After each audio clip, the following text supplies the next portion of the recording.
this bridge between the states of Missouri and Illinois, which was built almost 100 years ago. This year, an unusually cold winter in St. Louis has cancelled our flights, so we got in a car to entertain ourselves on the weekend.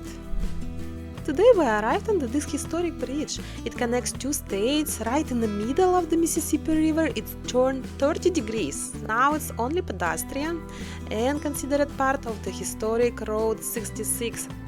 And of course there was a sad criminal story in this place. But let's not talk about the bad. By the way, we have another video about where you can go in a cold weather. Look at this. For a long time, a fee of 35 cents per car and 5 additional cents per passengers was charged for entering the bridge. Now you can walk across the bridge for free. This bridge was almost demolished more than 20 years ago, but it turned out to be too expensive.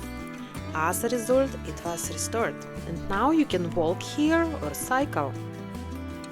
What makes it more picturesque is that there are two pumping stations in the water near it. Look at them. One can imagine what kind of buildings they are.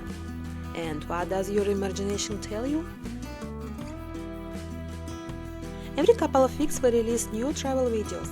Subscribe to our channel now so you don't miss anything interesting. It seems to me that at those pumping stations it will be possible to arrange a place for marriage proposal or private dinners or something like that, if you little bit repaired. Why not? Looks interesting. Another beautiful thing nearby is a water threshold in the river. It's an unpleasant thing for boats, but for just observers it looks great. But it is better to look at this waterfall from the beach on the shore.